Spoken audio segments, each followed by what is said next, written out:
இன்னைக்கு நாம பார்க்க போற விஷயம் கொஞ்சம் ஷாக்கிங்கானது மட்டுமில்ல, உலக அரசியலையே தலைகீழா மாற்றக்கூடிய ஒரு விஷயம். கடந்த 48 மணி நேரத்துல அமெரிக்கா எடுத்த சில முடிவுகள் அந்த நாட்டோட ஒட்டுமொத்த வெளியுறவு கொள்கையுமே குழப்பத்துல இருக்கான்னு உங்களை நினைக்க வைக்குது. சனிக்கிழமை வெனிசுலா மேல படியெடுத்த டம்பர்கள் திங்கட்கிழமை தன்னோட சொந்த நட்பு நாடான டென்மார்க்கையே மிரட்டுற. இதை பற்றி தான் அமெரிக்கா இப்படி செய்வதற்கான காரணம் என்ன, இதனால் உலக நாடுகளுக்கு என்ன பாதிப்பானது இருக்கு, இதை பற்றி தான் இந்த வீடியோல நாங்கள் தெளிவாக பார்க்க போறோம். வீடியோக்குள்ள போறதுக்கு முன்னாடி நம்ம சேனலை சப்ஸ்கிரைப் பண்ணி பக்கத்துக்கு பெல் ஐகானை கிளிக் பண்ணி வைங்க. அப்பதான் நான் போடக்கூடிய வீடியோஸ் நீங்க உடனுக்குடன் பார்க்க முடியும். வாங்க போய் வீடியோக்குள்ள போலாம். முதல்ல வெனிசுலாவில் என்ன நடந்துச்சு என்பதை கொஞ்சம் சுருக்கமா பார்ப்போம். சனிக்கிழமை அமெரிக்காவோட ராணுவம் வெனிசுலாக்குள்ள புகுந்து அங்கே இருக்கின்ற வெனிசுலாவோட பிரசிடென்டாக இருக்கிற நிக்கோலஸ் மதுரோ அவர்களை கைது செஞ்சாங்க. கைது செஞ்சாங்கன்னு சொல்வதை விட அவரை கடத்தினார்கள் என்று சொல்வதுதான் கரெக்டா இருக்கும். இது உலக நாடுகளுக்கு அமெரிக்காவோட ராணுவ பலத்தை காட்டுறதுக்காக செய்யப்பட்ட ஒரு விஷயம். ஆனா இந்த வெற்றியை பார்த்து ட்ரம்புக்கு ஒரு ஐடியா வருது. நாம நினைச்ச எதையுமே செய்யலாம்ங்கிற அந்த அதிகாரம் அடுத்ததா டென்மார்க் பக்கம் திரும்புது. கிரீன்லாண்டை அமெரிக்காவுக்கு கொடுத்துருங்கன்னு கேட்கிறார். கொடுக்கலன்னா படியெடுப்போம் என்று மறைமுகமான மிரட்டலை இப்ப ட்ரம்ப் அவர்கள் டென்மார்க்கு கொடுக்கிறார். இங்கதான் மிகப்பெரிய ஒரு பிரச்சனையே ஆரம்பமாகுது என்று சொல்ல முடியும். இப்ப நீங்க கேட்கிற முக்கியமான கேள்விக்கு வருவோம். அதாவது அமெரிக்கா ஏன் டென்மார்க்கை மிரட்டுவதை உலக நாடுகள் எவ்வளவு சீரியஸா பார்க்குறாங்கன்ற கேள்வி உங்களுக்கு எழும்பும். இதற்கான பதிலை தெரிஞ்சுள்ளணும் என்றால் இதற்கு பின்னாடி 75 வருட வரலாறு இருக்கு. அதுதான் நாட்டோண்ட அமைப்பு. 2ஆம் உலகப் போருக்கு பிறகு சோவியத் யூனியன் மற்ற நாடுகளை ஆக்கிரமிக்க கூடாதுன்னு அமெரிக்காவை முன்வந்து ஆரம்பிச்சது தான் இந்த நாட்டோண்ட அமைப்பு. இதோட முக்கியமான இதயம் மாதிரி இருக்கிறது இதோட ஆர்டிகல் 5 என்ற விஷயம்தான்.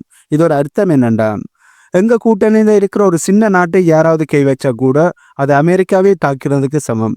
நாங்க எல்லாரும் ஒன்னா சேர்ந்து அவங்களை அடிப்போம் என்பதுதான் இந்த நாட்டோவனுடைய ஆர்டிகல் 5. இங்கதான் ட்ரம்ப் செஞ்ச காரியம் ஒரு பெரிய டிப்ளமேட்டிக் டிசாஸ்டரா மாறுது. நேட்டோ ரூல்ஸின் படி அமெரிக்கா தான் டென்மார்க்கு பாதுகாப்பு கவசம்.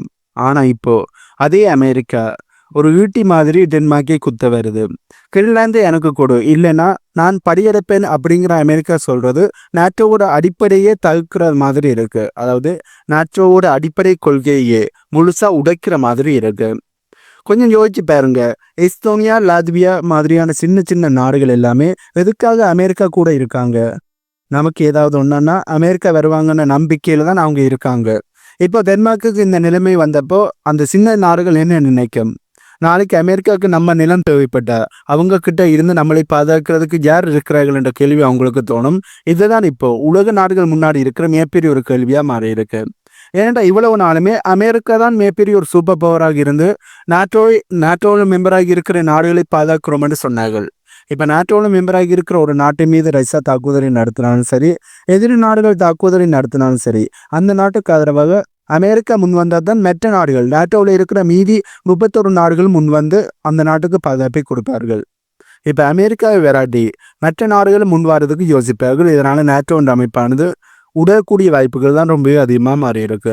ஆகவே இவ்வளவு நாளுமே நாட்டோவுக்கு கவசமாக இருந்த இந்த அமெரிக்கா இப்போ நாட்டோவில் மெம்பராக இருக்கிற ஒரு நாட்டை மிரட்டுகிறார்கள் என்றால் இனி நாட்டோவோட ஃபியூச்சர் எப்படி இருக்கு என்ற கேள்விகளும் பல மத்தியில் எழும்ப ஆரம்பிச்சிருக்கு. இந்த இடத்துல ஒரு வார்த்தையை நாம கவனிக்கணும். அதுதான் ப்ரொடெக்ஷன் ராக்கெட். அதாவது பழைய படங்கள்ல வர்ற ரவுடிங்க உன் கடையை நான் பார்த்துக்கிறேன், எனக்கு மாமூல் கொடு, இல்லைன்னா உன் கடையை நானே உடைப்பேன்னு சொல்வாங்கல்ல. கிட்டத்தட்ட அமெரிக்காவோட தற்போதைய அணுகுமுறையும் அப்படித்தான் இருக்கு.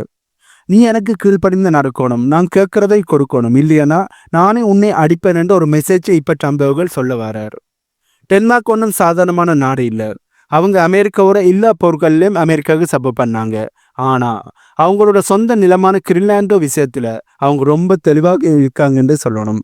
நீங்க எங்களுடைய நிலத்துக்கு கேட்குறீங்க, ஆனா எங்க நிலம் இப்பனைக்கு இல்லைன்னு அவங்க சொன்னது ஒரு கௌரவமான பதில். ஆனா அதை தாண்டி அமெரிக்கா மிரட்டுறது பலம் உள்ளவன் சொல்றதுதான் சட்டம் அப்படிங்கிற ஒரு ஆபத்தான கலாச்சாரத்தை கொண்டு வருது. இதற்கு உலக நாடுகள் எப்படி ரியாக்ட் பண்ண போறாங்கன்ற கேள்வியும் பல மத்தியில் எழுந்த ஆரம்பிச்சிருக்கு. இப்படி ஒரு சூழலானது வரும்போது ஐரோப்பிய நாடுகள் என்ன முடிவு எடுப்பாங்க? நாம ஏன் அமெரிக்காவை நம்பி இருக்கணும்? நமக்கான ஒரு தனி இராணுவத்தை, அதாவது யூரோப்பியன் ஆர்மியை நாங்களே உருவாக்கணும் என்று அவங்க யோசிக்க ஆரம்பிப்பாங்க.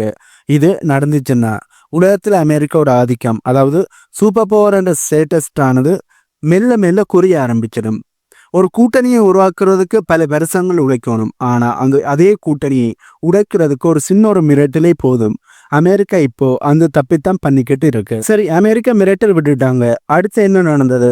உலக நாடுகள் எல்லாம் பயந்து போய் ஒதுங்கி போயிட்டாங்களா என்ற கேள்வி உங்களுக்கு எழும்பும். அங்கதான் ட்ரம்ப் அவர்கள் எதிர்பார்த்ததுக்கு நேர்மாறா ஒரு விஷயம் நடந்திருக்கு. ட்ரம்ப் அவர்கள் கிரின்லாந்தை பற்றி பேசி 24 மணி நேரம் கூட முடியல. அதுக்குள்ள ஒரு பெரிய ஒரு டிப்ளமேட்டிக் எர்த்குவேக்கே உருவாகி இருக்கு. France, Germany, Italy, Poland, Spain, England, அப்புறம் பாதிக்கப்பட்ட டென்மார்க், இந்த 7 நாடுகளும் ஒன்னா சேர்ந்து ஒரு கூட்டறிக்கை, அதாவது யோன் ஸ்டேட்மெண்ட்டை விட்டுருக்காங்க. யாராவது ஒரு நாடு மிரட்டுனா மெத்த நாடு வேடிக்கை பார்க்குமென்று ட்ரம்ப் நினைச்சிருக்கலாம்.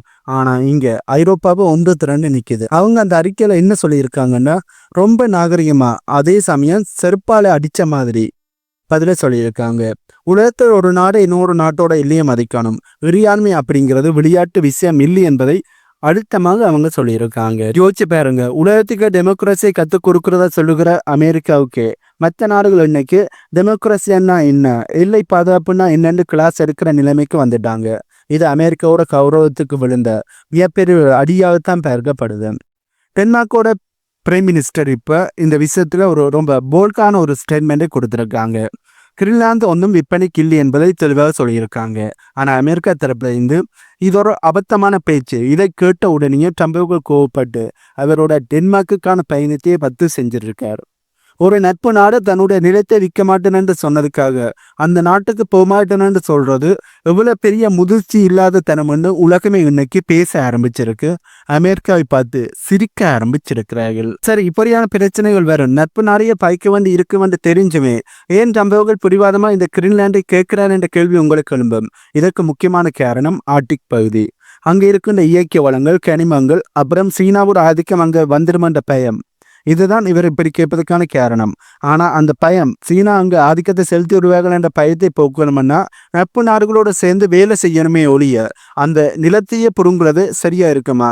கண்டிப்பாக ஒரு தவறான முடிவாக இருக்கும். அந்த தவறான முடிவைத்தான் இப்ப ட்ரம்ப் எடுக்க ட்ரை பண்ணிக்கொண்டு இருக்க. சரி, இந்த மோதலால, அதாவது அமெரிக்காவுக்கும் டென்மார்க்குக்கும் இடையிலான மோதலால இப்படியான ஆபத்துக்கள் வரும் என்ற கேள்வி உங்களுக்கு எழுந்தும். இதனால நிறைய ஆபத்துகள் வரக்கூடிய வாய்ப்பு இருக்கு. முன்னாடி ரகசியமா இருந்த உளவு தகவல்கள், அதாவது இன்டெலிஜென்ஸ் ஷேரிங், இனிமே அமெரிக்காவுக்கு கிடைக்கிறது கஷ்டமா போகும். நம்மளையே ஆக்கிரமிப்பு செய்ய பார்க்குறவங்க கூட நாம என்னத்துக்கு இன்டெலிஜென்டா ஷேர் பண்ணணும்னு டென்மார்க் நினைக்க ஆரம்பிச்சாங்கன்னா அது அமெரிக்காவோட பாதுகாப்புக்கே பெரிய ஆப்பா முடியும். ஒரு சாதாரணமான ரியல் எஸ்டேட் பிஸ்னஸ் மாதிரி நாட்டு எல்லையை ட்ரம்ப் பார்த்தது தான் இன்னைக்கு இவ்வளோ பெரிய ஒரு பஞ்சாயத்துக்கு காரணமாக இருக்கு. இதனால அமெரிக்கா ஒரு நம்பிக்கையான பார்ட்னர் கிடையாதுங்கிற ஒரு முத்திரையானது உலக நாடுகள் மத்தியில குத்தப்பட்டுடுச்சு என்பதுதான் உண்மையா இருக்கு. இந்த சண்டையை தூரத்துல இருந்து வேடிக்கை பார்த்துக்கிட்டு இருக்கிற ரஷ்யாவும் சீனாவும் இப்ப செம குசியில இருக்காங்கன்னு தான் சொல்லணும்.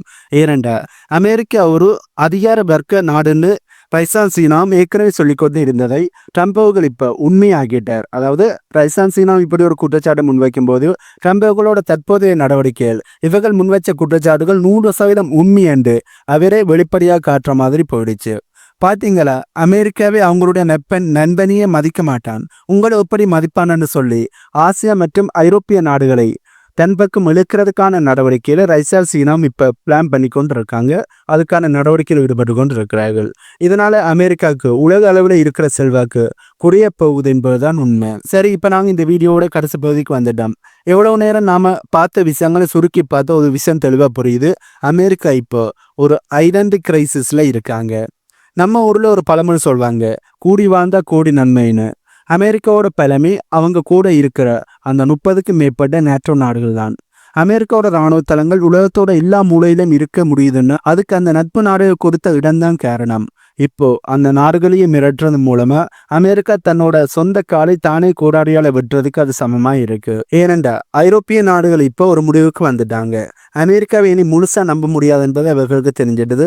இதனால அவங்க தங்களுக்கான ஒரு தனியான பாதுகாப்பு அமைப்பை உருவாக்க தயாராகிட்டாங்க. இது நடந்தா உலக அரசியல் அமெரிக்கா ஒரு சூப்பர் பவர் அப்படிங்கிற அந்தஸ்தை மெல்ல மெல்ல இழந்துடும். இந்த மொத்த நாடகத்திலையும் துப்பாக்கி தூக்காமலே ஜெயிச்சது யாருன்னு பார்த்தா அது ரஷ்யாவும் சீனாவும் தான். அமெரிக்கா ஒரு சுயநலவாதின்னு இவங்க இத்தனை வருஷமா சொன்னதை ட்ரம்ப் வெறும் 48 மணி நேரத்துல நிரூபிச்சிட்டார். இதனால ஆசிய நாடுகளும் ஆப்பிரிக்க நாடுகளும் இனி அமெரிக்காவை விட சீனா பக்கம் சாயறதுக்கும் இது ஒரு பெரிய ஒரு காரணமா அமையுது. ஒரு நாட்டினுடைய பலமைங்கிறது அந்த நாடு வச்சிருக்கிற அணு ஆயுதத்துல இல்ல, அந்த நாடு மற்ற நாடுகளோடு வச்சிருக்கிற நல்லுறவு, அதாவது ரிலேஷன்ஷிப்ல தான் இருக்கு. வெனிசுலாவில் கிடைச்ச அந்த ஒரு வெற்றியினுடைய களிப்புல பல வருஷமா கூட இருக்கிற நண்பனை பயிற்சிக்கிட்டது அமெரிக்கா செஞ்ச ஒரு மிகப்பெரிய ராஜதந்திர தப்புன்னு தான் நிறைய வல்லுநர்கள் சொல்கிறார்கள். அதுதான் உண்மையும் கூட. இந்த வீடியோவை பார்த்துக்கிட்டு இருக்கிற நீங்க என்ன நினைக்கிறீங்க? அமெரிக்கா பண்ற இந்த அரசியல் சரிதானா, இல்ல கிரீன்லாந்தை பிடிக்கிறது அமெரிக்காவோட பாதுகாப்புக்கு அவசியமா? உங்களோட கருத்துக்களை கீழே இருக்கிற கமெண்ட் பாக்ஸ்ல சொல்லுங்க. ஏனென்றால் உலக அரசியல்ல ஏற்படுகின்ற மாற்றங்கள் நம்மளுடைய பொருளாதாரத்தை நேரடியாக பாதிக்கும். ஆகவே இந்த வீடியோட நான் சொன்ன தகவல்கள் புதிதாக இருந்திருக்கும் என்று நம்புறேன். இந்த தகவல்கள் உங்களுக்கு புதிதாக இருந்தால் இந்த வீடியோக்கு லைக் பண்ணி நம்ம சேனலை சப்ஸ்கிரைப் பண்ணி பக்கத்துக்கு பெல் ஐக்கானை கிளிக் பண்ணி வைங்க. அப்பதான் நான் போடக்கூடிய வீடியோஸை நீங்க உடனுக்குடன் பார்க்க முடியும். இன்னும் ஒரு வீடியோவில் உங்களை மீட் பண்றேன்.